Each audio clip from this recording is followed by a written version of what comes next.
Good morning, good afternoon, or good evening. Welcome into the Slumpbuster Fantasy Football Podcast with Aris Blakeney, Ep.3, recording here on Sunday, September 8th, 2019. Dre and I will be jumping on the pod to discuss Antonio Brown signing with the New England Patriots as a revision to our segment from the previous episode. After that, Aris and Dre will catch you up with everything you need to know about fantasy football from NFL Week 1. Thank you for joining us, and enjoy the show.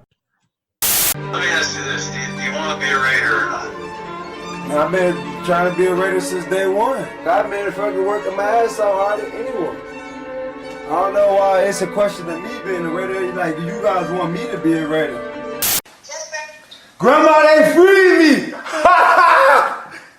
They freed me, Grandma! I told you I'm gonna work out. Oh, God, it's the greatest. Hold me the clown. Hold me the clown. Don't mess around. Don't mess around. Even though the man Even though the man try to keep him down. try to keep him down. One day, homie will break all the chains. Then he'll fly away. But until that day, homie, don't play. Welcome back to the Antonio Brown Fantasy Football Podcast, powered by Slumpbuster Fantasy Football. Yeah, what more can we say? Antonio Brown is the topic of the NFL, really, since Week 17 of last year, where he just left the Steelers for apparently no reason. Today with me right now, I have Ju-Ju and Dre from the Slumpbuster Podcast. So we're going to just kind of have you guys in here for a couple minutes just to start out this podcast, because the news broke that Antonio Brown signed with the Patriots after you guys recorded your last episode. So I just wanted to get your guys' thoughts because it was such a big headline. Aundre's already has the conspiracy theories out there that this was all a big mastermind plan from the Patriots because, you know, they're cheaters. So Okay, let me chime in real quick. So to give a little bit of backstory, Aris and I, we were out at a, just one of our friends' birthday parties. And the first thing when I walk in is one of our friends is a Patriots fan. I was like, I know this was orchestrated. It's tampering, right? Like they had it all in mind. I don't really know that. So I'm not an NFL insider. I have no proof, right, that Bill Belichick or the Patriot organization tampered with Antonio Brown, but I wouldn't put it past them. So literally at the end of our episode, we're like, okay, we're not going to talk about this guy till he's on the field next. We even mentioned at points like, this probably might be it for this year. And then literally 2 hours later, the Patriots just come out of nowhere and it's like, zoink, he's ours now. It's funny when Twitter memes end up becoming reality, just how shocked everyone was, but also at the same time not shocked this happened.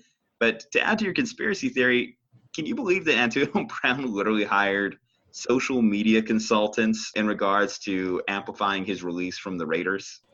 yeah, when I heard about that, I was just like, that is the smartest move I have ever heard. Just to call up a social media agency and say, how can I get out of this contract? What do I need to do to get out of this contract out of Oakland so I can do, my own thing? And they probably were like, hey, listen here. We know you go into the cryo chamber all the time. Just go in there once without shoes on. It won't hurt your feet. It just looks terrible. They'll release you after that. Bam, didn't release him. And they're like, hey, your helmet that's old, start complaining about that. They'll release you. Stood by him by that. Like, you know what? Just punch your GM in the face and call him a cracker. That should help out. So it was just one of the smartest moves I have ever heard of in the recent, years. So you're saying it's not crazy. He's just playing 4D chess with us right now. Oh, yeah. We're in 2019 right now. He is in 4019 living. So no, I mean, I really am surprised that he was able to get out of his guaranteed contract, right, which he had fought so hard for. And I kind of feel bad for the Raiders. They were willing to stick their neck out for a guy, and they let him do all kinds of crazy crap just for him to force his way out of a contract so he could sign. And honestly, he has a good chance at winning a ring this year. Yeah, so it just came out on Sunday Night Football. They came out with a report saying that the Drew Rosenhaus, his agent, they knew that his market was, pretty much every team wanted him. But the Patriots wanted him, and they couldn't make a trade with the Patriots because the Steelers hate the Patriots, so they're not going to trade with them. So they knew that Patriots already wanted him, but he got traded to Oakland. So now the mastermind plan came into effect where, how do I get out of Oakland the fastest way possible so I can get to New England. And that's probably why they cleared up all that cap space at the beginning of training camp. It was like $15 million or $20 million that they alleviated off of their books. And Yep, which is the exact contract for Antonio Brown, which is why I'm saying, there's tampering involved. They had communicated with Antonio Brown's camp, telling him to force himself out of there. So, no, I'm upset. I'm salty about it. I think the league needs to investigate. I call shenanigans. Are you saying you're salty like a cracker? I'm not calling Mayock that, just to be clear. But yes, I am salty. But it's so crazy. Like, you talk about, I was amazed by the numbers thrown out there for the deal. When I've heard he's had a $9 million signing bonus, I was thinking originally that this deal would have been extremely incentive laden if he did land with another team, especially if he landed with the Patriots, knowing the type of culture that they have. My thing is just like him in the Patriots locker room. Is that a good fit? And then that wide receiver room alone with him and Josh Gordon. Now that should be fun. Let's throw back Gronk into that mixture and just see what happens. Well, Gronk's coming back. He's hinted at it that he's going to come back. He's never said 100% fact that he's not coming back this year. So that should be a fun team once Gronk comes back. But I don't know if he's going to, conform to the Patriots. But if anybody can get him to conform, it would be the Patriots. That's what they do. They bring in off casts like, who was it? Chad Ochocinco came and tried it. Albert Hainsworth, Randy Moss. So they do bring in these big character people, and sometimes they conform, sometimes they don't. So we'll see. I mean, he's going to play Miami next week, so he's going to have 700 yards receiving because Miami is terrible. So whoever has – it's Aundre. Aundre has him.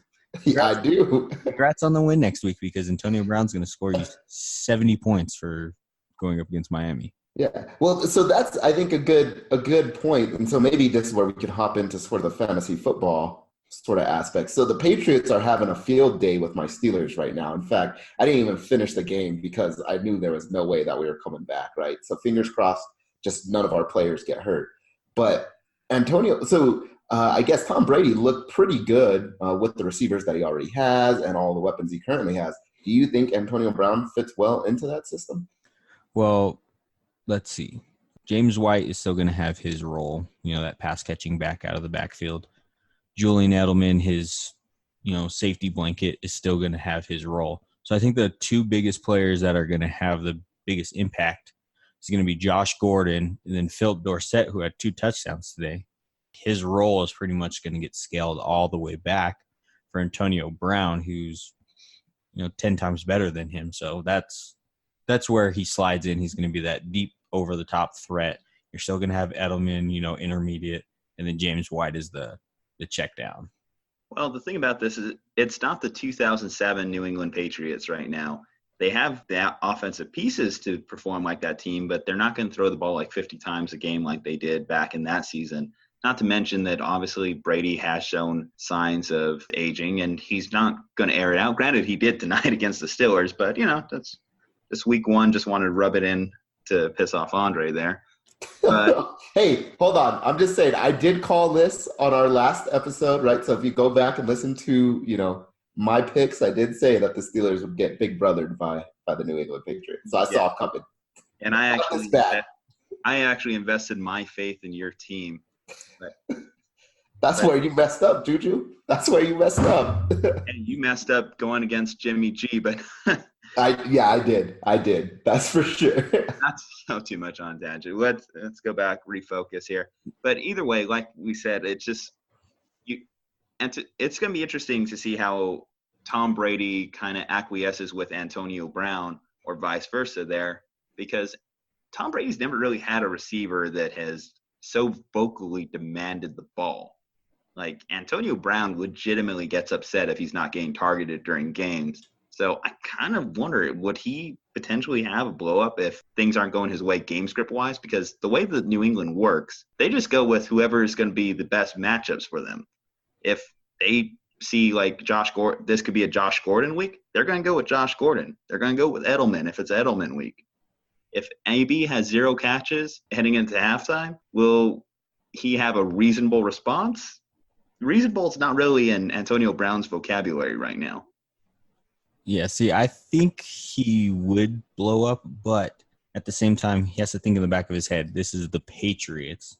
If I blow up, they're gonna cut me. It would just depend on the language in his contract. He did blow up on his quote-unquote friend, not friend, Big Ben. If he didn't get the ball, so Tom Brady, he might still blow up, but we still don't know how he's going to fit into the locker room. Is he going to actually buy in and try to chase that ring?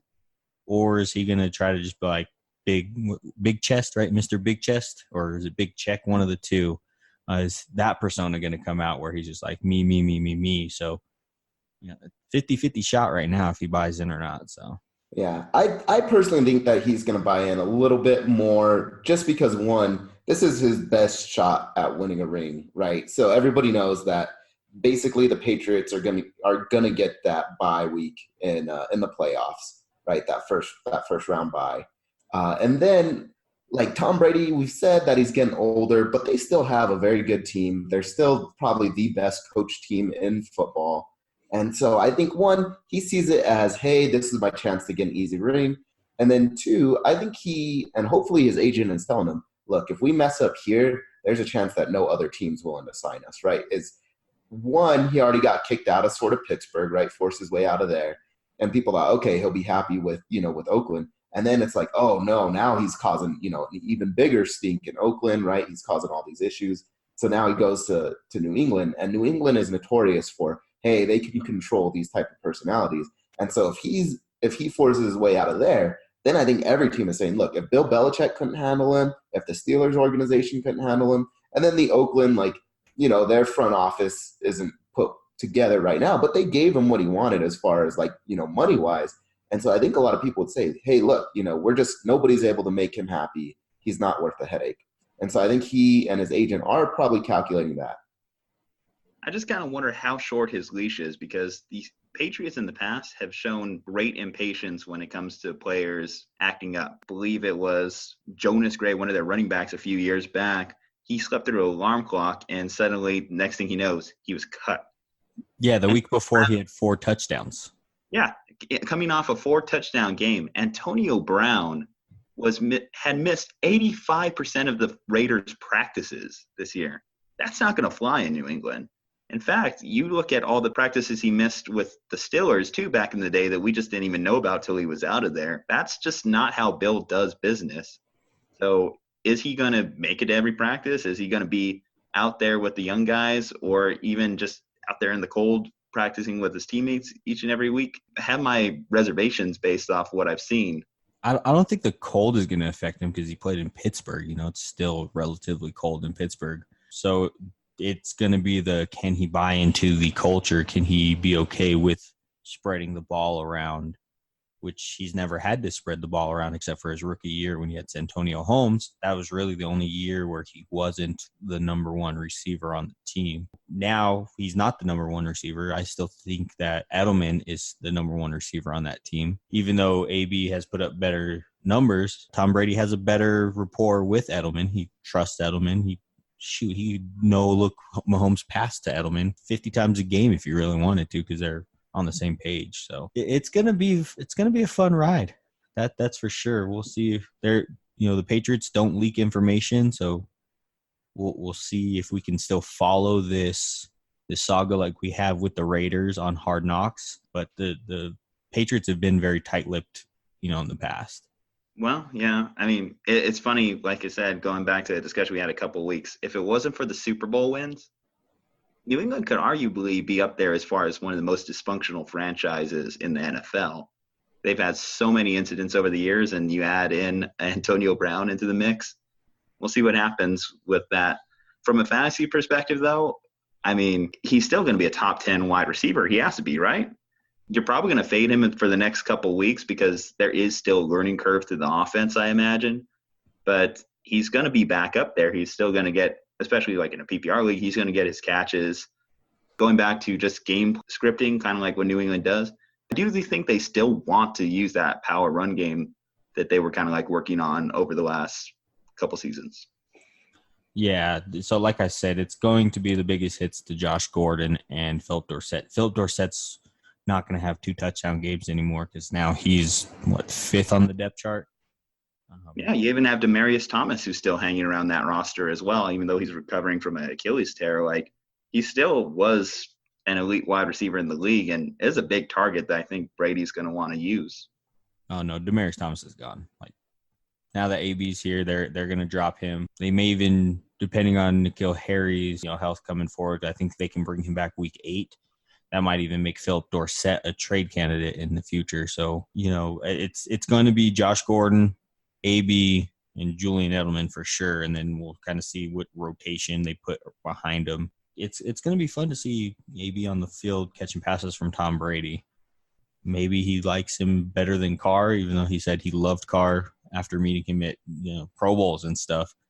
Came out with that video coming to Carr's house, dapping him up, all grinning and everything, and then now he hates everything Raiders. So yeah, if you don't follow Pat McAfee on his social medias, please do yourself a favor and do it, because he posted the greatest video of AB's tenure in Oakland, and it's definitely worth a watch. I'm going to throw that out there to our listeners. Go back and watch Pat McAfee's ode to AB in Oakland. He also, Thursday, he predicted everything that was going to happen. He said it was a mastermind. He's going to end up with the Patriots. And then Saturday happened. Bam, came to fruition. So Pat McAfee loves talking about Matt Groening and the time traveler, conspiracy with the Simpsons. So maybe he finally met Matt Groening, and Matt Groening gave him some tips on, or some, little tidbits about what was going to happen in the future. So like I said, it's going to be a fun, couple weeks seeing how if he does fit in, or if Patriots are just like, whatever, get out. Because I don't know how much was fully guaranteed. I don't know how much. Was it $9 million or something like that? I believe $9 million, but I believe he has potential to make $15 million if he maxes out the deal, which is still a step back because his deal with the Raiders, of course, was $20 million, and then he lost out on that $30 million guaranteed. It is a 1-year prove-it deal, so obviously the ability's still there. At least he was roasting plenty of Raiders DBs and practices that I saw. So he should be fine from that perspective. He's going to get a next deal, whether he stays in New England or moves on somewhere else. I guess we'll see how that plays out. But yeah, I'm interested for it. Either way, I'm kind of made my peace with my AB thoughts. So Aris, thank you for welcoming me onto your podcast here. So with that said, I'm going to duck out. I'm going to leave you and Dre to talk about the fantasy aspect of it. And you can catch me next time on the Slumpbuster with Ju-Ju and Dre. Shameless plug, but I look forward to talking to you guys later. Sounds good. Have fun, buddy. Catch you later, Ju-Ju. All right, guys. So I hope you enjoyed our thoughts on AB. It is definitely a fun little episode that's been going on. I love all the drama. This has made the football season that much funner. But now the Patriots are going to win the Super Bowl. So, that's not that fun. I really wanted it to be the Chargers this year, but. Yeah, and I was hoping that the Chiefs would have the firepower to do it, right? Like, they looked good last season. The Chargers even, though we joked before, right, that the Patriots are always the kryptonite to the Chargers and the Steelers, honestly. And so now with Antonio Brown, I think I see another Patriots Super Bowl again. Yeah, it's going to be Patriots, and then it doesn't matter who comes out of the NFC because this juggernaut just got even more juggernauty, if that's even a word. So I hate the Patriots so much. Alrighty, so let's go ahead and start off with Atlanta at Minnesota. This was a very odd game. Atlanta was getting shut out until the fourth quarter. Minnesota won 28-12. Kirk Cousins had a terrible day fantasy-wise. Mm-hmm. 8 for 10, 98 yards and a touchdown. Dalvin Cook was actually the monster here. 21 rushes, 111 yards, 2 touchdowns. Alexander Mattison, 9 rushes, 49 yards. He's going to be that, handcuff. And then Diggs. Man, I had Diggs on a team and just coming off an injury, terrible. 2 catches, 37 yards, no touchdowns. Even Adam Thielen had a terrible day, just saved it by scoring a touchdown. 3 catches, 43 yards. Defense, though, for Minnesota, ridiculous. 4 sacks, 2 picks. They held Matt Ryan in check until the fourth quarter garbage time. Pretty much all of Matt Ryan's, stats came in the fourth quarter. He went 33 for 46, 304 yards, 2 touchdowns, 2 picks. Freeman didn't do much. 8 rushes, 19 yards, 3 catches for 12 yards. Hooper didn't do much, 9 catches, 77. And then Julio Jones didn't score until 1 minute left in the game. He had 6 catches for 30 yards at that point, killing everybody's fantasy days. And then, bam, finally caught 1 minute left. Did you watch this game at all or no? So I didn't get to watch this game, though I do have Adam Thielen on my fantasy. And like you said, he got that touchdown pretty early on, right, in the first quarter. And so my projections shot up and I was all happy. And I was like, this is going to be a good day, right? Like, as long as Adam Thielen could, at least get another one of those for me on the day or something, put up some good yards, I'm going to be happy. And then it sort of just plateaued. And like you said, Kirk Cousins did not have the best day. And so Adam Thielen, he still put up pretty decent points for me. I want to say, let me see if I have him. So I have him in a non-PPR league. So he did okay. He almost performed to his projections, but still came in slightly under. Yeah, and hopefully this isn't the trend going forward, but they did say they wanted to become a rushing team. So if you have Dalvin Cook's still going to perform for you. Hopefully he keeps putting up that 21 rushes, 111 yards, 2 touchdown line. But we'll kind of wait. But I hope that 8 for 10 for Kirk Cousins doesn't continue to happen, because that would be absolutely terrible, especially for Diggs and Thielen owners. So hopefully this pans out to where it's more like last year, where they threw the ball and ran the ball, maybe like a 60-40 split. So Thielen and Diggs can both be supported in this offense. But right now, Minnesota's looking like they want to be a run-first team. And then Atlanta, I don't know what happened, but they were terrible. Matt Ryan threw 2 picks in the first half. Freeman didn't do anything. Jones didn't do anything. Calvin Ridley didn't do anything. So your whole day was just shot because, hell, I have Matt Ryan on a team, and I was pissed at him. I was about to drop him. Yeah, I don't think this trend will continue. I think for a lot of people, it's first game sort of jitters, right? Like even the Green Bay and Chicago game, right? That was the Thursday night game. Like I want to say in one of my leagues that Aaron Rodgers only put up 12 points or something like that. And so I'm hoping that a lot of these trends, they probably will not continue throughout the whole season. But if they do, then, you should be really worried and start making some waiver claims and trying to make some trades. Yeah, that hopefully Matt Ryan, because he finished second in QB rankings last year for fantasy purposes. Hopefully that can continue, because you want a number 2, because Patrick Mahomes obviously is going to be number 1 if he can stay healthy. They did have a scare today, so hopefully to get a number 2 or top 5 quarterback to help you out with the league. But you mentioned Thursday night. Let's kind of break down that game. So Packers at Bears. It was a 10-3 defensive battle. Packers won that one. Rodgers went 18 for 30. He had 1 touchdown. Yardage was terrible. Aaron Jones, people were picking him in the late first, early second. 13 carries for 39 yards. Devontae Adams only had 4 catches for 36 yards.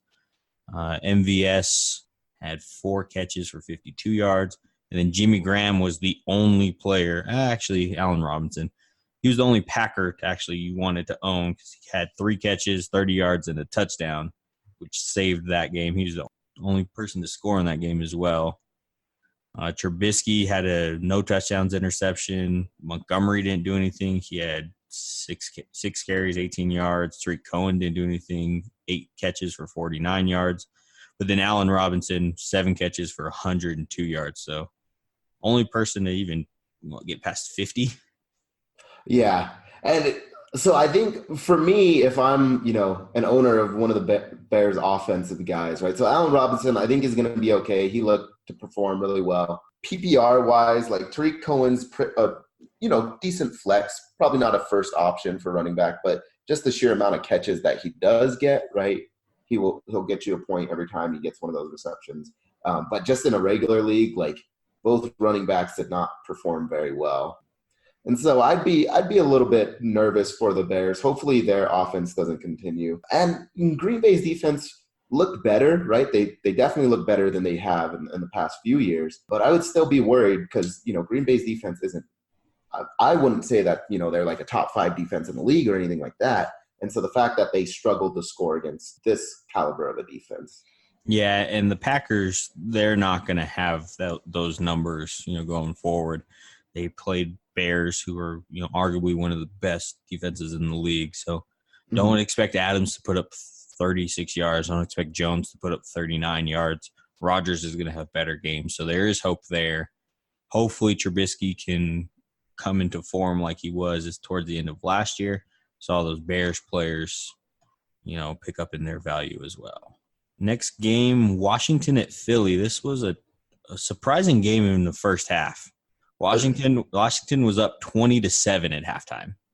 Yeah, I was incredibly surprised. So now what I will say is I did think that Carson Wentz was going to make a comeback. And so one of our buddies, Scott, he has Carson Wentz. I was playing him this week, and I knew right away going into halftime, I was like, what I'm really worried about is Carson Wentz shaking off the rust, right, getting back to it and coming back in the second half. And sure enough, he did just that. But I will say, I didn't have very much hope for the Redskins. I didn't see a whole lot of bright spots in, any of their team at all, right, defense or offense. And they actually surprised me. I thought they did a pretty good job. Yeah, Case Keenum, I'm very sorry for making the joke earlier about how you're not going to draft you or ever play you because you had 300 yards and 3 touchdowns. So, sir, I am extremely sorry. On that note, they looked really good on offense. Keenum had 3 touchdowns. Vernon Davis, the ageless Vernon Davis, had 4 catches, 59 yards, and 1 touchdown.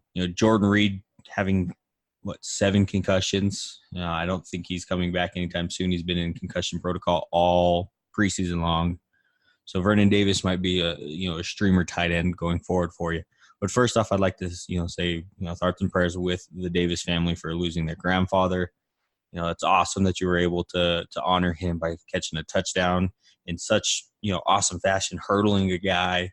That was an awesome touchdown to see. So thoughts and prayers go out to you. Hopefully you guys can, heal from that because losing a grandparent who is, as he said, his father figure. So, thoughts and prayers to him. But the MVP of this game was Deshaun Jackson coming back to his old team, playing a former team. He went off in this one. 8 catches, 154 yards, 2 touchdowns. He scored 2 touchdowns over 50 yards, pulling in within 1 of the NFL record for touchdowns scored over 50 yards. He looked, like Deshaun Jackson of old, running down the field, running past defenders. I'm really glad I picked him up. I was at first really mad because I was like, he's not doing anything. And then, bam, 2 touchdowns, 154 yards. So I was like, all righty, buddy. I like this.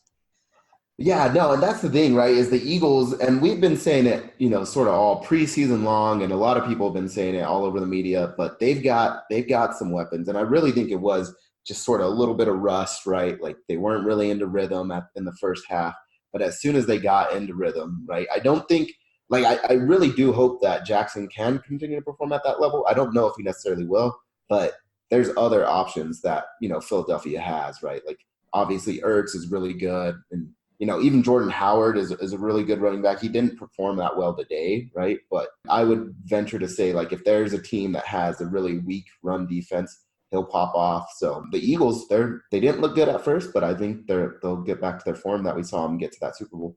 Yeah, Zach Ertz definitely hurt every fantasy owner out there, including me. Thank you, Zach Ertz. 5 catches, 54 yards is not what you want out of one of the elite, tight ends in the league. Him, Kelsey, and Kittle all underperformed, even though Kelsey had 88 yards on 3 catches.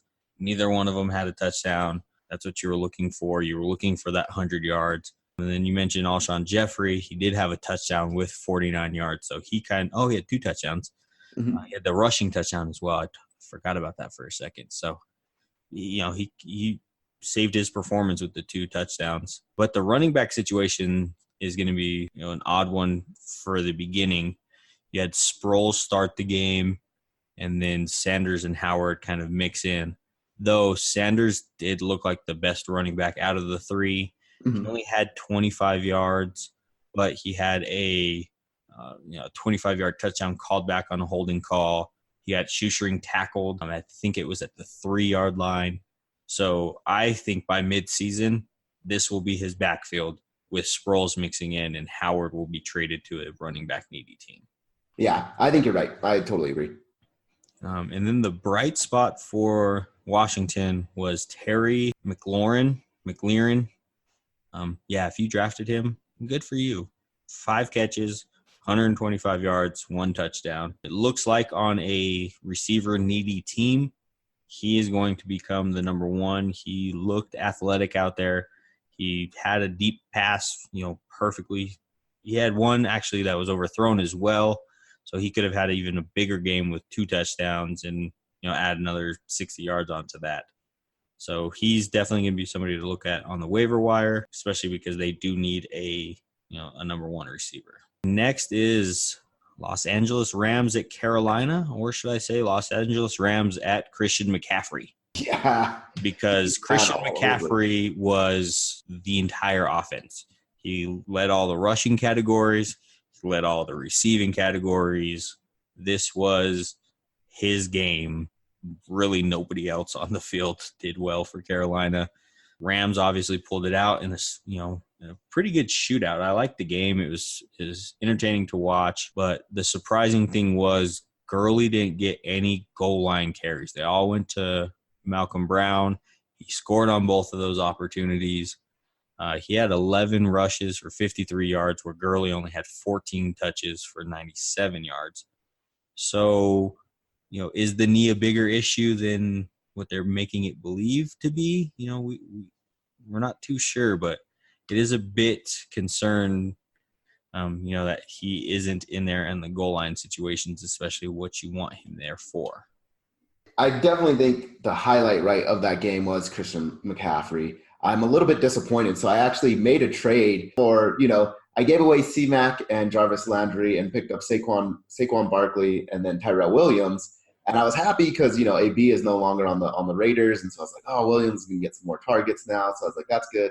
And then I think Saquon, so if you look at it, Saquon, I think athletically and talent-wise seems to be better than McCaffrey. But, man, C-Mac just ran through everybody today. Like, there was no stopping him. And Barkley, I think he is a good running back, but it's sort of one-dimensional on the Giants right now, which I'm sure we'll get to here in a little bit. And so he did not have as good a day. And so I was definitely regretting that trade a little bit. Yeah, C-Mac went 19 carries, 128 yards, 2 touchdowns, 10 catches for 81 yards, 200-plus scrimmage yards, 2 touchdowns. He would have had a third one, but it got vultured by the fullback. So he could have had an even bigger day, which is scary. I did like seeing Greg Olsen back, though he only had 4 catches for 36 yards. But it was nice to see him back. I'm a fan of his. Hopefully he can stay healthy. And then DJ Moore owners, I'm so sorry. He only had 7 catches, 76 yards. But he had a fumble. So, yeah, not too good for him. And then all the trio receivers in Woods, Kupp, and Cooks all had terrible days. 8 catches, 70 yards for Woods, 7 catches, 46 yards for Kupp, 2 catches for 39 yards for Cooks. The one good spot was all of the breaks, all of the cuts and everything in Cooper Kupp's routes looked really good coming off an ACL injury. So, you'll definitely see that 46 yards go up and, score some touchdowns there as well. One of the games that surprised me, Cincinnati at Seattle. Did you watch this game at all, Aundre? No. So I'll tell you exactly what happened is I have to fulfill my boyfriend duties and take my girlfriend out to a movie on Sundays, right? And so I was like, okay, as long as we can do it before the Steelers game, because that's the main one I want to watch. So that was during the Bengals game. And I had Joe Mixon in my fantasy. And so when I left for the movie, I was projected to win this game, or well, at least this week. I was like, oh, Joe Mixon's going to be fine. And then I saw, as soon as we got out of the movie, that he had 1 point and got injured and rolled his ankle or something like that. So that's the only thing I've seen from that game. So this game was pretty exciting to watch, even though they didn't move the ball very well. But it was a close game throughout the whole game. Jadeveon Clowney's presence was felt immediately. He swatted down a ball on the first drive. But Andy Dalton, surprisingly, had a career day in completions and yards. He went 35 for 51, 418 yards, and 2 touchdowns. He balled out. And the crazy part is, you would think with those numbers, all of them went to Boyd, because Boyd is supposed to be the projected guy to fill in for A.J. Green, but he only went 8 catches for 60 yards. The guy who balled out changed his number, and I didn't know who he was for the first quarter until they started saying his name, but it was John Ross. John Ross, the first-round pick, finally came into his own. 7 catches, 158 yards, 2 touchdowns. He's definitely going to be one of the hottest waiver wire picks, especially if he could stay healthy. I don't think he's going to have the same numbers, but he now shows he's a big play receiver, and he can have that. But yeah, Mixon, 6 carries, 10 yards, 2 catches for 7 yards, left with an ankle injury. So Giovanni Bernard shows he's already can handle a load. So he'll definitely be somebody to keep an eye on the waiver wire, depending on Mixon's health. And then Seattle Seahawks. I hate this team with a passion, but I love this team with a passion. They want to establish the run, but they're better when they pass the ball. Russell Wilson has one of the most beautiful downfield passes in the league, but he only had 100 yards passing, 198 with 2 touchdowns. I don't know why they don't throw the ball more. They want to run the ball. They were the best running team in the league last year, but they're better when they throw the ball. Chris Carson had a pretty good day, 15 carries, 46 yards, 1 touchdown, added 6 catches, 35 yards, and a touchdown. Surprisingly, Tyler Lockett, the new number 1, didn't get targeted until the 4th quarter. And on that 1 target, he went 44 yards to the house. So he saved his day with that touchdown, pissing off a lot of fantasy owners until that 4th quarter. And that was actually the game-winning touchdown. So they all loved him after that. But I liked DK Metcalf in this, 4 catches, 89 yards. Somebody to get on the waiver wire and just stash him for a couple weeks as he comes into his own after that injury, after the tightness. And hopefully Russell Wilson will actually throw the ball, because this 198 yards is BS. I hate it because he's my quarterback. And I hate him so much. But I'm like, dude, he can pop off for 3 touchdowns, 350 yards, and win you the week. But then the following week, he does this, 198 yards and 1 touchdown until the 4th quarter. I was hating my life. I hate him, but I love him. I love you, Russell. All righty, so your guy Saquon that you traded for went to Dallas and, had a pretty good day, even though they got creamed in Dallas. And Dallas's offense in this Kellen Moore scheme looks like it's going to be scary. Dak Prescott set a record for most passing yards on an opening day for a Dallas Cowboy, 405 yards and 4 touchdowns. I don't ever think that I ever thought Dak would throw for 400 yards because he's never shown that before. But it looks like Kellen Moore is actually bringing out the passer in Dak. Yeah, and I think what's really important is that I think Kellen Moore, he's not trying to make Dak something he's not. He's not trying to turn him into an Aaron Rodgers where, he's going to be making these huge Hail Mary plays and still, getting it accurate enough to pull in for a touchdown or anything like that.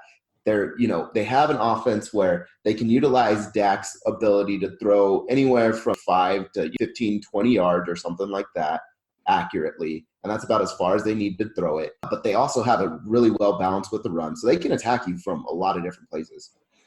Yeah, and Zeke also is going to help out with that. You got the play action run. People are going to want to stack the box for Zeke. So are you going to put 8 in the box and let them throw over top of you? Or are you going to put 7 in the box, 6 in the box, and let Zeke run all over you? So this offense looks like it could be a fun one to play in and to watch. Zeke kind of had an off game for, his standards, 13 carries, 53 yards, and a touchdown, 1 catch for 10 yards. Obviously, that's probably just rust coming off. Amari Cooper had a really good day for number 1 receiver, 6 catches, 106 yards, and 1 touchdown. Old man Cobbs had 4 catches, 69 yards, and a touchdown, and he did not look old. He was running all over the place. And then everybody's favorite tight end in Dallas, Jason Witten. 3 catches, 15 yards, and 1 touchdown. And it was the slowest touchdown I've ever seen in my life. But that's what you're getting with Jason Witten. Is he's not moving fast, but he's moving though. And I'm happy for him, right? To come back out of retirement. He wasn't retired for very long. But everybody sort of knew that was going to be the capacity that he's in. Is he's not going to be, your Zach Ertz and, your Travis Kelce's or anything like that. He's going to make a bunch of small little catches, and then occasionally he'll get you a touchdown. Yeah, I think he's going to be right around that 3 to 5 catch, 15 yards to 50 yards, depending on how many catches he gets. And then depending on where they're at in the field, I don't think he's going to have a 50-yard touchdown because him running 5 yards was, molasses speed over there. Yeah. Yeah. He was not the quickest guy before he retired. He's definitely not the quickest guy after he's retired. Yeah, it was sad to see him run. I'm like, dude, I know you wanted to come back, but that was a slow touchdown.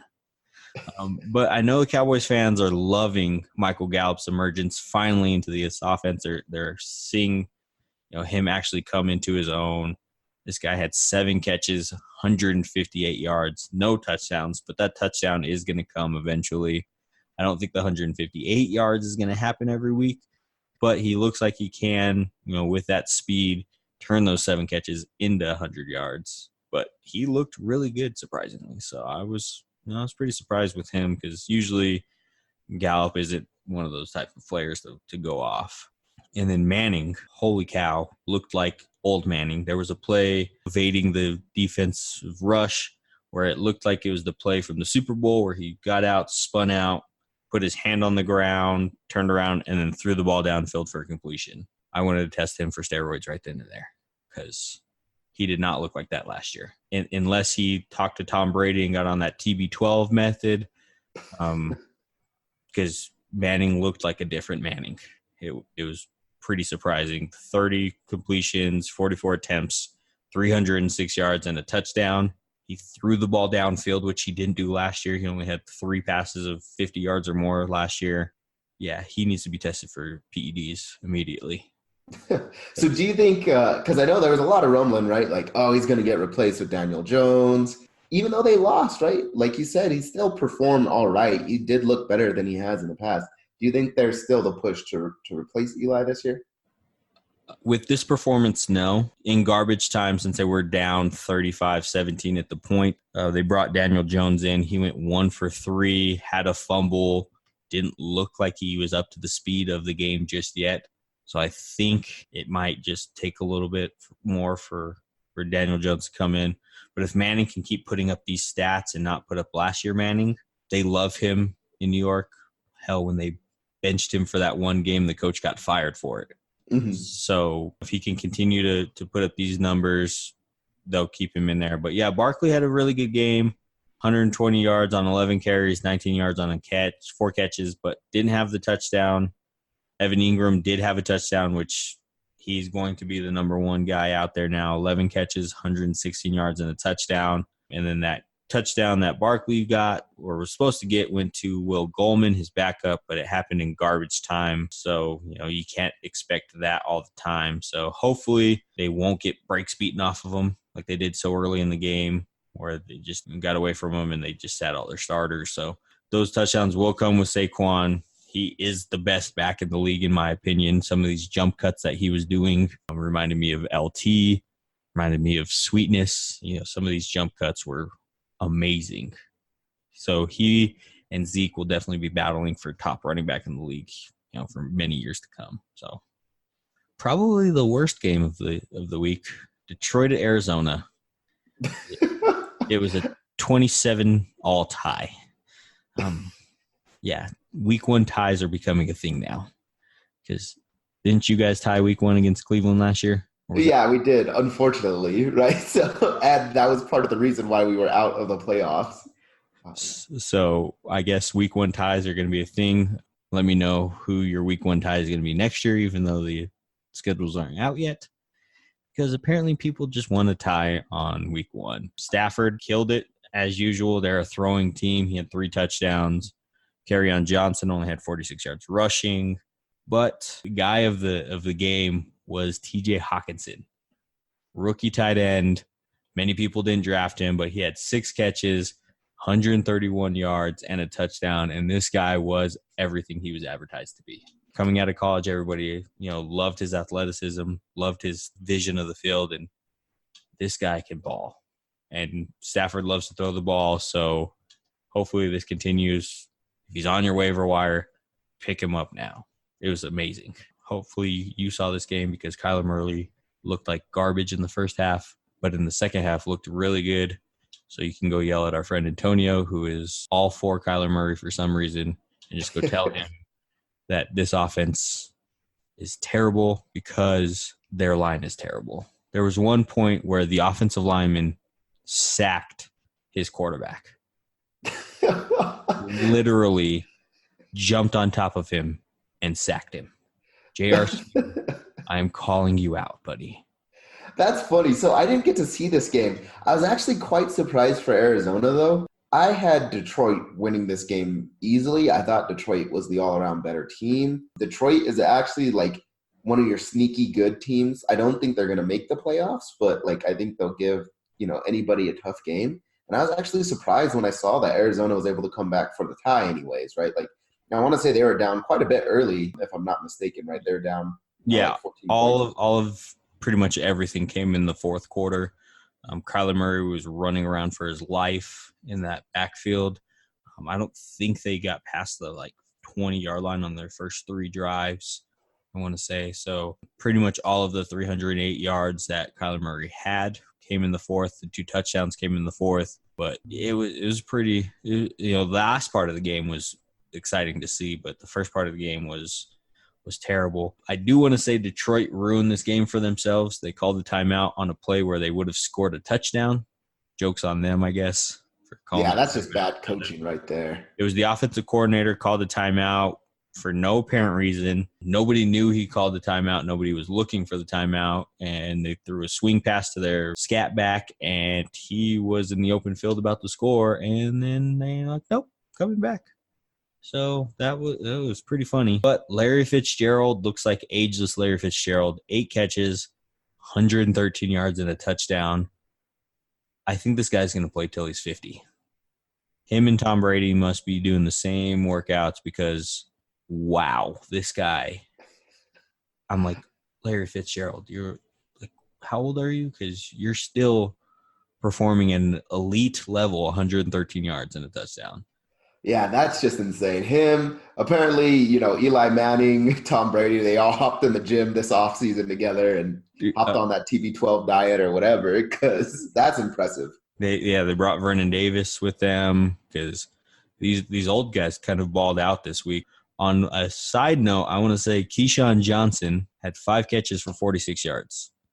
He wears number 19. But he's not related to that Keyshawn Johnson. So if you hear Keyshawn Johnson catching passes and touchdowns in the league, it's not that Keyshawn Johnson from old. It's another guy named Keyshawn Johnson, which is surprising because I've never met anybody else named Keyshawn Johnson in my life.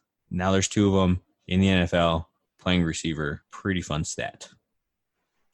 Niners at Tampa Bay. This was a terrible game to watch. It was god-awful. I had high hopes for Tampa Bay with Bruce Arians. He's worked with some of the best quarterbacks in the league. He's turned them into even better quarterbacks. So I thought Jameis was going to have a better game. He had 1 touchdown and 3 picks. Not very good. If you had Mike Evans, I'm sorry. 2 catches for 28 yards. O.J. Howard had 4 catches for 32 yards.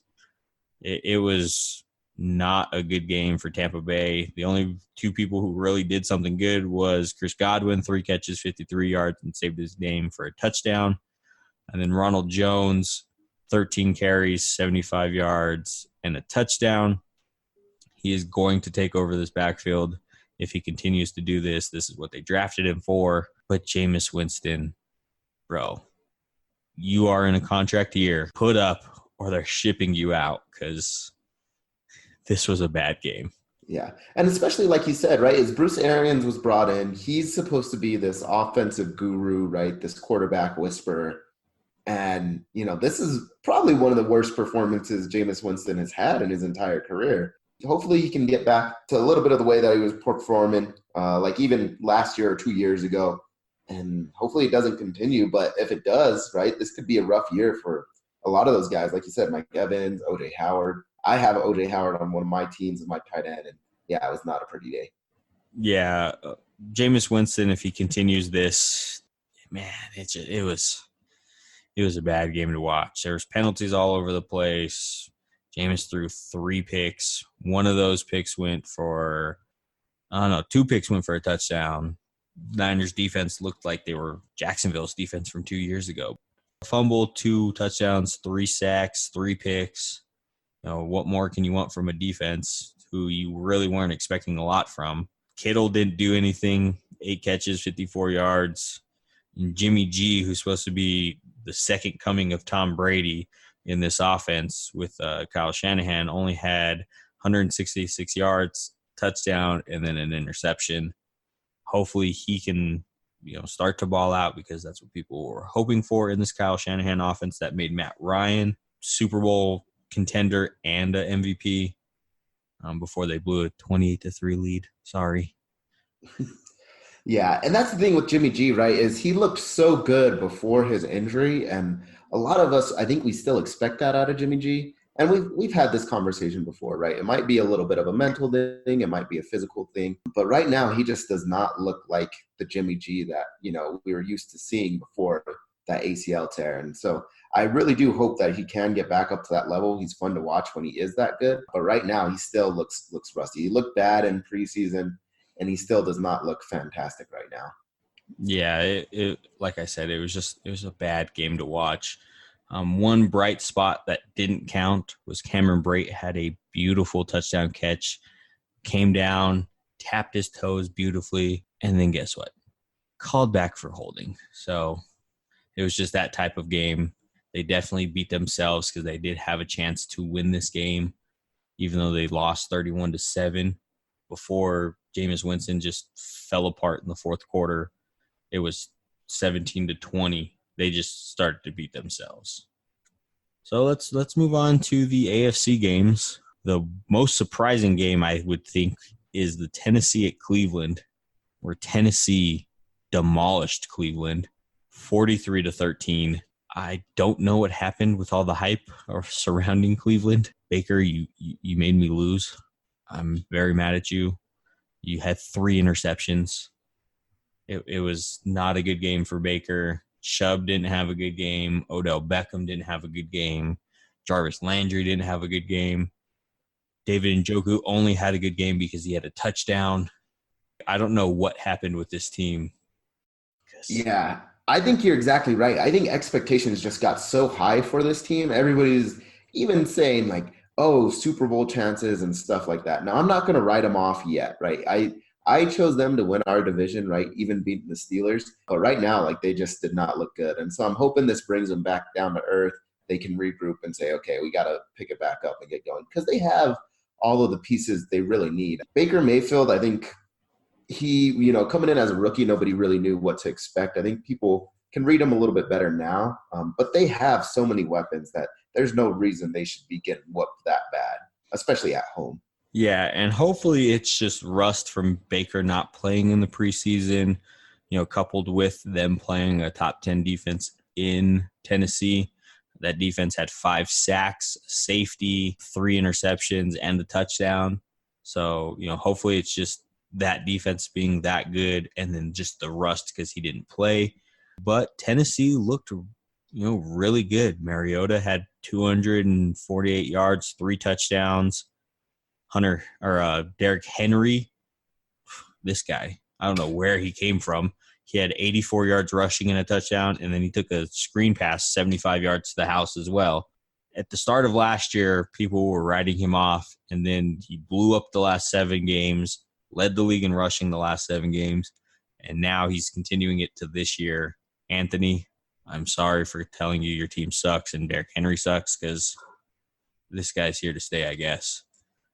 Delaney Walker came back, 5 catches, 55 yards, and 2 touchdowns. But the guy that I'm most excited about in this offense, because they need a receiver, is A.J. Brown, 3 catches, 100 yards. He had 1 catch where he was just darting back and forth. This guy's going to be exciting. Hopefully he can solidify himself as the number 1 receiver because they definitely need it there because they have Delaney Walker and then really nobody else because Corey Davis still hasn't come into his own. But if Mariota can continue to put up these numbers, A.J. Brown, I could see becoming one of those weekly flex players for your team. I don't know how to talk about this next game. It's Baltimore at Miami. Does Miami even want us to talk about this game? Tank for Tua is definitely on. I knew they were going to be bad, but wow. Yeah. They made Lamar Jackson look like Patrick Mahomes. Yeah. And Wow. Lamar Jackson is not a throwing quarterback, to be clear, right? Like, he is a predominantly run-first quarterback. They run the ball a lot, right? You expected them to run with Mark Ingram, which he did, but everybody ran all over the Dolphins today.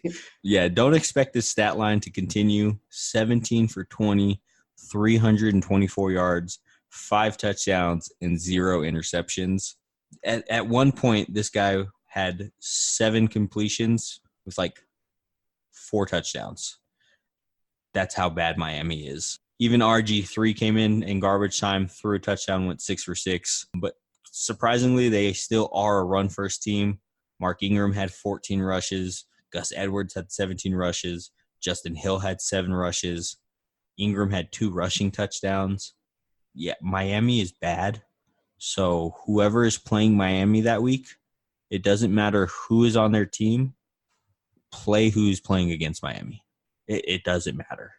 Oh, yeah. No, and I think you're exactly right. Don't expect Baltimore stats to continue at this level, right? Even Hollywood Brown popped off, right, for being a rookie. He looked outstanding. I don't think that's going to happen again. But I do think there is something to say, like, hey, these guys that are on the Ravens offense, they truly are capable. Again, they're a little bit inflated right now. Miami's just that bad.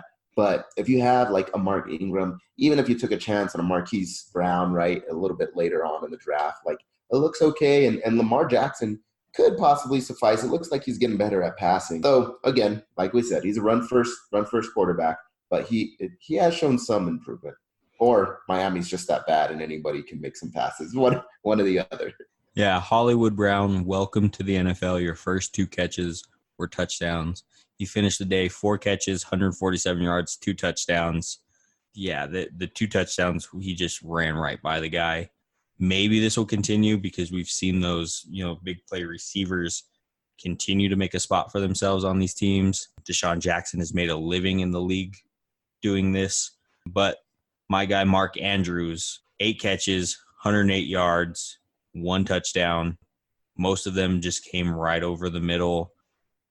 That's what I expected from him. I kind of predicted that as well, so I'm kind of happy that's coming to fruition. But I want to congratulate Ryan Fitzpatrick. He is the first quarterback to throw a touchdown for 8 different teams. I don't know if that's a stat to be proud of or a stat to be mad at. Like, are you happy you've played for 8 teams, or are you happy you've played for 8 teams at this point? Yeah, no, that's an interesting thing, right?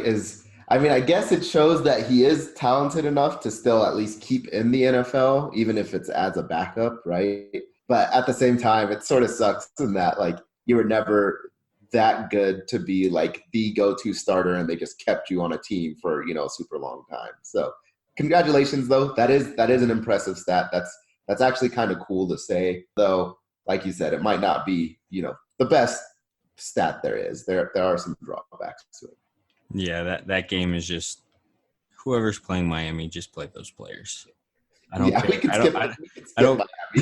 don't care if it's the 7th string receiver, because the 4th running back on the roster, Ricard, scored a touchdown. So it doesn't matter. They will be garbage time touchdowns. Just play them on a whim, I guess. I don't know. Yeah. Well, Crafting every deals. minute you're playing Miami is going to be garbage time. So Yeah. Oh, God. I feel bad for Miami, but congratulations on getting Tua, I guess. Let's move on to the Bills and the Jets, one of the only division games out there. Bills won 17-16 on pretty fun game. Towards the end, it was very exciting because they were down and then they finally passed them. I always like those games where it comes down to the wire. Josh Allen had a really good stat line, 24 completions, 254 yards, 1 touchdown. Only problem was he had 2 interceptions. But then surprisingly, like we learned last year, this guy is actually a running quarterback, 10 rushes, 38 yards, and a touchdown. Nobody expected that, him coming out of college. But last year he had 5 touchdowns in a game, 3 passing and 2 running. So, you can kind of boost your points with those rushing yards that he's going to get. Singletary looked amazing in this game. He had 4 rushes for 70 yards, 5 catches for 28 yards.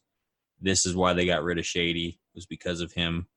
The Jets defense just looked really good, so they shut down the run pretty well this game.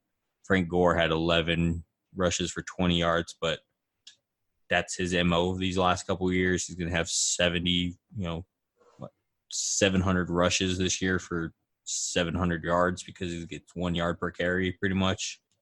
That's just going to be a stat line. But they needed a receiver. They went out and got a receiver. John Brown, 7 catches, 123 yards, 1 touchdown. You're going to get similar stats from him. They don't have another number 1 receiver who could even possibly get him, except for Cole Beasley, but he's more over the middle guy. He'll get you more catches for less yards. John Brown's going to be that, top of the line, over the top guy. Sam Darnold looked pretty good, 28 for 41, 175 with a touchdown. But everybody was watching this game for Le'Veon Bell, and he played every snap after they told. Coaches were putting out statements saying that he's going to be limited. He played every snap, came through with 17 carries, 60 yards, 6 catches, 32 yards, a touchdown, and a 2-point conversion. Saved everybody's fantasy days. He looks like the old Le'Veon Bell, patient running. You know all about him being former Pittsburgh Steeler. He pretty much ran the same way, really patient, waited for those holes to open up, and then just darted right through them. yeah, and he's showing that he is one of the best running backs, especially when it comes to like the PPR leagues, right? He's able to do sort of that both receiving and rushing. And he's patient. He knows when, where the gaps are, where he could run through them. So he's definitely still a top tier running back, even on a team that arguably, right, a lot of people argued, hey, he's not going to have as many weapons around him like he did in Pittsburgh. So a lot of teams are going to plan for him, and a lot of defenses are going to plan for him. And he was still able to have a pretty successful day. Yeah, and I want to say I was right about Crowder, even though Ju-Ju laughed at me when I say Crowder's going to flirt with 100 catches. This man had 14 catches for 99 yards. He's going to get 100 catches this year. So if you have a PPR league, get Jamison Crowder. He had 17 targets, 14 catches. That's 14 points alone right there. Yeah, you can rub it in Juju's face. So you guys laughed because I said he's going to be a PPR monster, and Julian said that he's not going to get it. I don't see. Bam, 14 catches, 99 yards. Just saying. Jets defense had a safety and a pick 6. One of the top defenses in the league this week. Hopefully they can keep it up. There'll be a nice streaming option going forward. But the next game, we kind of have the most to talk about here. Kansas City at Jacksonville. I think the most news came out of this one with Nick Foles going down, breaking his collarbone, being out indefinitely, and then Tyreek Hill getting shipped off to the hospital because he had a shoulder injury that affected his sternum. So, hopefully Tyreek Hill could come back. They said he's going to be out for a couple weeks. But Mahomes is a bad man. This guy had 275 passing yards in the first half. I said he wasn't going to throw for 5,000 yards and 50 touchdowns. I may have to eat my words on this one. Oh yeah, Julian might be, he might look like the genius out of the three of us. He said that he could possibly top last year's season, and right now I would not be surprised. Mahomes, he looks like a monster. He's obviously deserving of, number one quarterback. If you're drafting a quarterback and Mahomes is there, right, like that's the person you should have drafted. If you skip Mahomes, you made a mistake. Yeah, he's definitely going to make me eat my words. I'm going to hate this guy because we have to face him twice this year. It's not going to be a fun year for the Chargers. We're going to run into Kansas City. We're going to run into New England. And I hate the AFC. And, well, something that's important to say in this game, though, is Mahomes, he did get injured a little bit, right? So he sort of rolled his ankle or something happened. But I don't think it's going to be a big issue. He's probably still going to play next week. I don't even think it's going to slow him down that much, but is something a little bit to monitor, I guess. Yeah, if you had Tyreek Hill, I'm sorry. He had 2 catches for 16 yards, left injured. He's going to be out a couple weeks. But if you drafted Sammy Watkins, congratulations, you won this week. 9 catches, 198 yards, 3 touchdowns. That's a stat line that usually Antonio Brown puts up, Julio Jones puts up, Michael Thomas will put this up, DeAndre Hopkins. This is elite receiver status, and now that Tyreek Hill is out, he's going to step into that role of catching that. And then Kelsey, 3 catches, 88 yards. I don't know what happened with the top 3 tight ends because they were not top 3 this week. And then Shady McCoy looked like Shady of old. 10 carries, 81 yards, 1 catch for 12 yards. He looked like he had bursts still. He was running outside the tackles like he usually does. He was cutting like he usually does. I don't know what happened last year in Buffalo. Maybe he was injured, but he looked really good. And then Damian Williams obviously took a hit. He did save his game with a touchdown. He only had 26 yards rushing, 39 yards receiving. So you could kind of expect this split to go further. But yeah, Shady looked really good. Man, looked really, really good. Yeah, see, I told you. He just had to get to where there was more offensive weapons. That's why I was willing to pick him up. I'm a little bit disappointed, though, because I had to drop Hawkinson in one of my leagues to pick up a point. And because I thought, no, there's no way that Hawkinson right out the gate is going to be that good, right? He's going to be boom or bust. He's definitely on the boom side for this week. So I really wish I would have kept Hawkinson in one of my leagues. But yeah, I thought Shady McCoy, he looked all right. He didn't have a touchdown this game, though, right? No touchdown, but he did look good. He's going to have 3 to 5 touchdowns this year. He still had the burst, so he's going to get them. Let's kind of talk about the Jacksonville Jaguars because when Foles went down, I was a bit scared for this team. I was like, oh, crap, I don't know who their backup is. They were hyping up the connection between him and D.D. Westbrook. And then I saw who they had. His name is Gardner Minshew. If you don't know this guy, he has one of the best mustaches in the league. He played for Washington State, and last year in college, he won a game where his team didn't have a rushing attempt. He threw the ball every play. So this guy can ball. He put up the numbers for it. 22 attempts, 275 yards, 2 touchdowns, and an interception. For a rookie, that's a hell of a stat line. Oh, yeah, and especially to come in right after the starting quarterback has gotten hurt. Because a lot of times what you always hear is, hey, your backup quarterback just has to keep you afloat in the game, right? Is you hope your starting quarterback can get you in the lead, and then if they go down, you hope your backup quarterback can keep you afloat. But for a rookie, that's very impressive. And so as far as, Nick Foles is going to be out for probably a little bit, at least a few weeks, he might, be a decent option if you need just to pick up a quarterback. Yeah, he's gonna ball out. He's balled out in college, so he definitely has the arm talent to get around. Leonard Fournette kind of had a terrible game. He had 13 carries, 66 yards, 4 catches for 28, no touchdowns. But the receivers all came to play. D.D. Westbrook had 5 catches, 30 yards, and a touchdown. Chris Conley came to play against his old team. He had 6 catches, 97 yards, and a touchdown. And DJ Clark. Do you know who DJ Clark is? I do not. Nobody else did. This man had 4 catches, 146 yards, and a touchdown. He should have had another 75-yard touchdown that Foles just threw over his head. This guy can end up being the number 1 out there. He's a rookie. This guy looked good because Kansas City's defense isn't top-notch, but it's not the worst in the league. So he's playing against, middle-of-the-pack guys. He looked good. I'm targeting him on the waiver wire. DJ Clark is going to come and win my season for me. No, I think that's definitely good advice, right?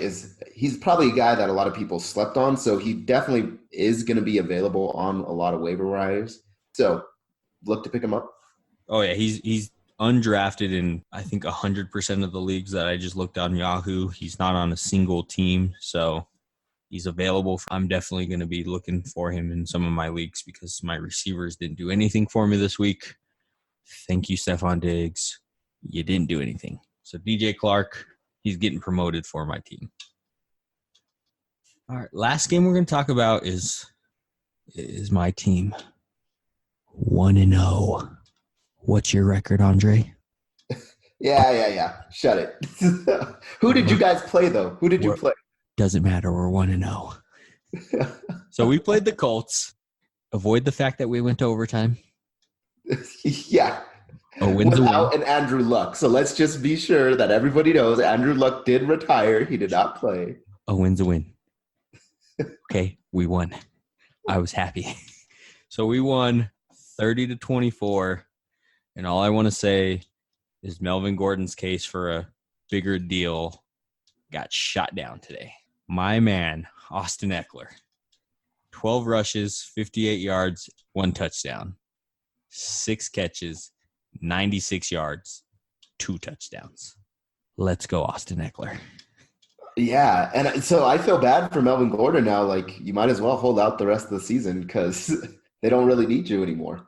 Yeah, no, it's not looking good for him. Justin Jackson added 6 rushes for 57 yards, 100 yards rushing on the ground for us.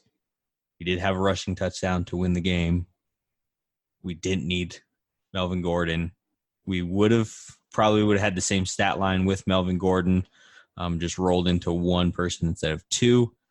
But man, I'm excited for this year until playoffs and the stupid Patriots. I know. Phillip Rivers had his normal stat line, 25 attempts, 3 touchdowns, 1 interception. You're pretty much going to get that from Rivers. He's going to be consistent on that part. Bad parts are Hunter Henry only had 60 yards on 4 catches. Mike Williams left injured with 29 yards. Look for Dontrell Inman, who we just signed, to come back and kind of fill that role. Dontrell Inman is a really good player. He filled in perfectly when Keenan Allen went down 2 years ago. Super happy we have him back. But Keenan Allen, 8 catches, 123 yards, 1 touchdown. Most underrated receiver in the league. This man's route running skills are ridiculous. I was a receiver in high school, so I love route running. His footwork is amazing. This stat line is pretty much going to continue, especially now that Mike Williams is going to be out for a while. Phillip Rivers is going to have to go somewhere, and it's going to go to Allen. But the Colts didn't look really bad. Jacoby Brissett had 190 yards, 2 touchdowns. Marlon Mack stepped up big for him, 25 rushes, 174 yards, and a touchdown. T.Y. Hilton, a lot of people were worried about him. He had 8 catches, 87 yards, and 2 touchdowns. But your 2 takeaways, Eric Ebron, we knew was going to fall. He had 1 catch for 8 yards. Did have a touchdown that was called back. But Funches, 3 catches, 32 yards, left injured. So that's going to be a big hit to them. And we're not going to talk about Adam Vinatieri missing 3 field goals that could have won them the game. So on to the next one. Win's a win. Chargers won. Yeah, no matter how ugly it is, right? It goes towards your record. So now that the Sunday night game is over, let's kind of – do you want to talk about that game? Or is it a sore spot? So like I said, on mine and Juju's podcast, I was expecting us to lose this game. We always get big brothered by the Patriots. So everybody knows the Patriots are tough no matter what. Doesn't matter if Tom Brady's 25 years old or 50 years old. They're going to be a tough team to play. And then, we lost a lot of our offensive weapons, obviously, with Antonio Brown. He's now gone. We also lost Le'Veon Bell, obviously, which James Conner and Juju Smith-Schuster are still fantastic in their own right, and they still are very, top-tier quality receiver and running back. But you can just tell that we did not look very good, and the Patriots just had their way with the Steelers tonight. Yeah, I don't know what was wrong, but they dropping passes. Big Ben wasn't connecting all the way. Connor couldn't get in the groove. It was just kind of a sad game to watch because I was expecting it to be a little bit closer than 33-3. But, Big Ben, 276 yards, no touchdowns, interception. Connor had 10 rushes for 21 yards. Jalen Samuels had 2 rushes. Ju-Ju, who is supposed to be the number one now, 6 catches for 78 yards. But Bill Belichick does one thing very well. He takes away your number one option. He's not going to let your number one beat him. It's going to be your 2 and 3 option. They're going to have to step up. He's really good at taking away that. So you were hoping for James Washington and for Moncrief to step up, and they really didn't. So let's go Patriots real quick. Tom Brady, 341 yards, 3 touchdowns. And this is the part about New England that I hate. You never know which running back is going to get work. The only one that you can count on is James White because he's going to be the passing back. But Rex Burkhead had 8 carries. James White had 4 carries. Sony Michel had 15 carries. It's kind of all over the place with their carries. Usually you don't know who's going to be the hot hand that they go with. And then Philip Dorsett, 4 catches, 95 yards, 2 touchdowns. Julian Edelman had 6 catches, 83 yards. Josh Gordon, 3 catches, 73 yards, and a touchdown. James White, 5 catches, 56 yards. It was just a bad showing on your guys' part. I don't know what to say. I'm sorry. I was pulling for a closer game, but in the pick'em pool that I was in, I did have them winning. Yeah, and I mean, I guess to go and with the fantasy sort of aspect of this, do not expect the Steelers, I think, to be that bad throughout the whole season, right? I know a lot of people had Big Ben. He put up good numbers last year. This will hopefully be his worst game of the season for you statistically. I think he's going to get a lot better. Juju's going to, he's going to show that he is that wide receiver 1 sort of option for you. And I think James Conner will have a better time. It's just every time that the Steelers play the Patriots, I think they're now 12-3 in the last 15 games or something like that. Some crazy, ridiculous stat is they just do not show up against this team. And so, yes, it does suck to see this, especially if you had some of those offensive pieces on your team. Do I think it's going to continue? No, I think they will get better throughout the season. And usually the Steelers tend to bounce back pretty well from tough losses. However, if you're the Patriots, I mean, they have so many options. Like, there's just They so can many. go to anybody. Yeah. And that is the one thing that I do think may hurt Antonio Brown a little bit, which we talked about at the first segment, is that they do like to spread it around a little bit more. I still think Antonio Brown, once he fits in, will be their go-to option. So I'm not telling you to trade Antonio Brown or anything like that. But I would say expect maybe just slightly less production than you might expect if he were the only option, right, in Oakland or something like that. Yeah. So let's kind of go on to the Monday night games real quick. We're just going to preview them. Saints at Houston. You got Drew Brees, Kamara, Mike Thomas on one side. Then you have DeAndre Hopkins, Will Fuller, and Deshaun Watson on the other side. I think it's going to be a shootout. I do think New Orleans is going to come out on top. But, I mean, expect those 3 to have the big games. Will Fuller is going to be boom or bust, unfortunately.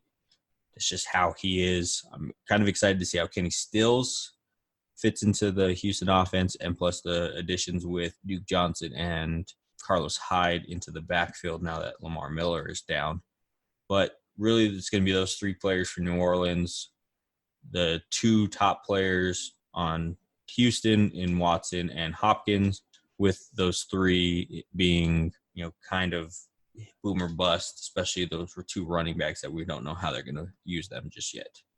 And then Broncos Raiders. This is going to be an interesting matchup. It's going to be the first time we see Joe Flacco, all the stuff with the Oakland Raiders. Finally, play a game. Who knows how they're going to look now? But Tyrell Williams is now slotted at the number 1 with Hunter Renfrow running slot. Then you have Josh Jacobs, who's going to be rushed. He doesn't have any competition in that backfield. And then Carr is going to throw the ball. He's an MVP caliber type player. I don't think he's going to be anywhere in the conversation, but he can put up those types of numbers. And then on Denver, we're going to look to see how they use Philip Lindsay and Royce Freeman. They said it's going to be more of a split backfield this year, whereas, Lindsay kind of ran away with it last year. And then hopefully we could see Emmanuel Sanders come back from that injury. And then the other two receivers, we'll kind of see how they slot in with Sutton. Look at some waiver targets that we're going to be looking for next week. Like I said earlier, any Patriots player, because they play Miami next week, try to pick them up. Yeah, fourth string anything will still get you some points. And it'll probably at least be 10. Yeah, it's Miami is in full tank mode.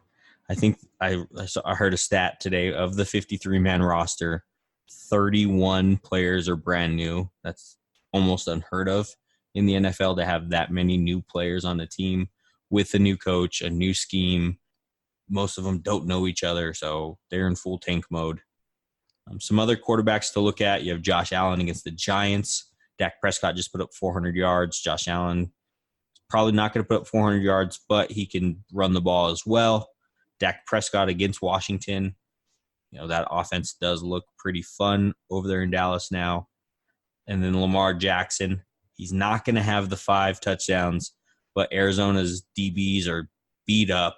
Matt Stafford just threw all over them. So if he can continue to throw the ball, that'll be a game to test.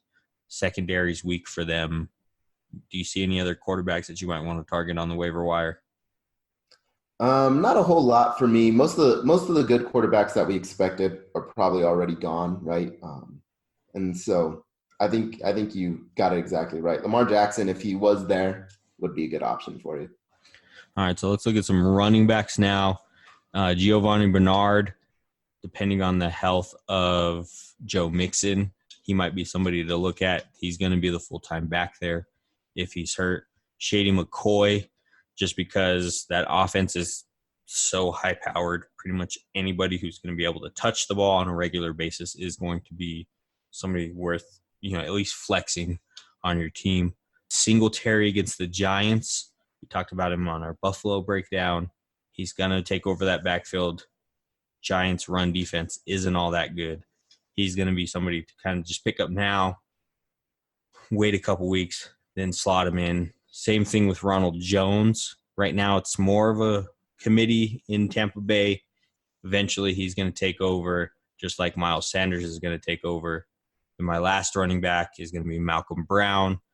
We all thought coming into the season that Darnell Henderson in Los Angeles was going to be the back to own for Gurley, but now it shows that it's going to be Malcolm Brown. He had 2 touchdowns today against New Orleans. So if Gurley goes down, looks like Malcolm Brown's going to be the guy. So receivers, Sammy Watkins, of course. Tyreek Hill's gone. Sammy Watkins is going to, hopefully if you have him, he'll put up the 3 touchdowns again and 200 yards. John Ross is somebody to look at for Cincinnati. They play San Francisco. Defense isn't all that good, even though they killed it against Tampa Bay, but I feel like Tampa Bay's offense is just terrible.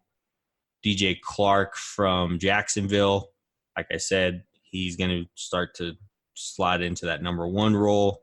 Same with Terry McLaurin out in Washington.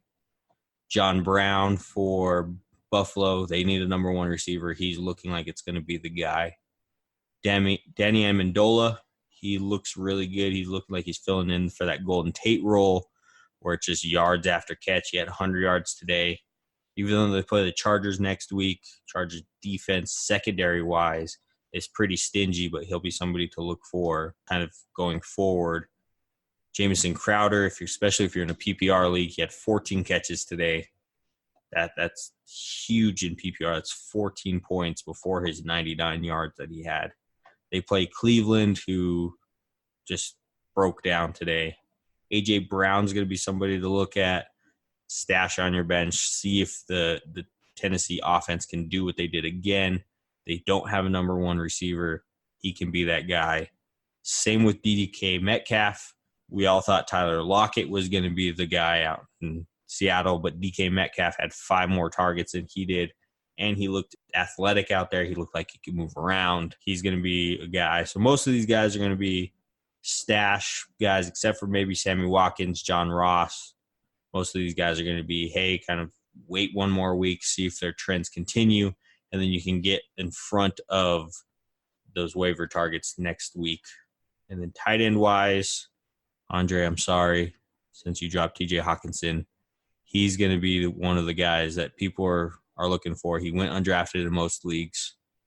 They play the Chargers. Chargers historically have been very good against tight ends, but Stafford likes to throw the ball. Look for him in the future to have more yards. Mark Andrews, same thing. He can lead this team in targets, catches, and yards.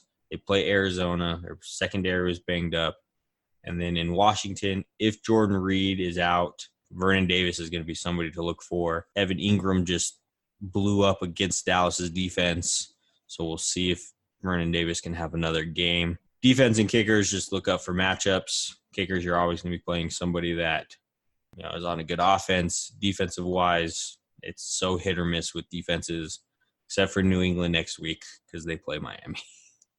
Yeah, any defense that plays Miami, it could be the worst defense in the league and still take them. They'll put up plenty of points for you. Yeah, it's – I'm sorry, Miami, but it's not looking good for you guys this year. Were there any guys that caught your eye that you might be thinking about, looking at on the waiver wire? No, I mean, I thought you hit all of them. The only other one that I've seen sometimes fall in drafts is Marquise Brown, right? Hollywood Brown we talked about. Again, I don't think his production stays at where it was. I think a lot of that was just a function of playing the Dolphins this week. But if he did for some reason fall, especially just because he was a rookie, he had an okay preseason. So there were quite a few drafts where he was not drafted. I would say be on the lookout for him. But other than that, I thought you hit everybody. All righty. And then on that note, we're going to go ahead and head out now. As always, follow us on all social media. We're on Instagram at Slumpbuster Podcast. We're on Twitter at Slumpbuster Pod, Slumpbuster Fantasy Football. So we're at Slumpbuster FFB. We also have the website at www.theslumpbuster.com. Aundre, thanks for sitting in with me. Hopefully have better weeks for fantasy and team-wise. Yeah, thanks for having me. So I'll talk to you later. Hopefully we can get back in the win column for my Steelers, and then hopefully my fantasy teams don't suck as well when I go to the movies. Yeah, James Conner screwed me tonight. Just saying. All right, I'll catch you later. Have fun, buddy.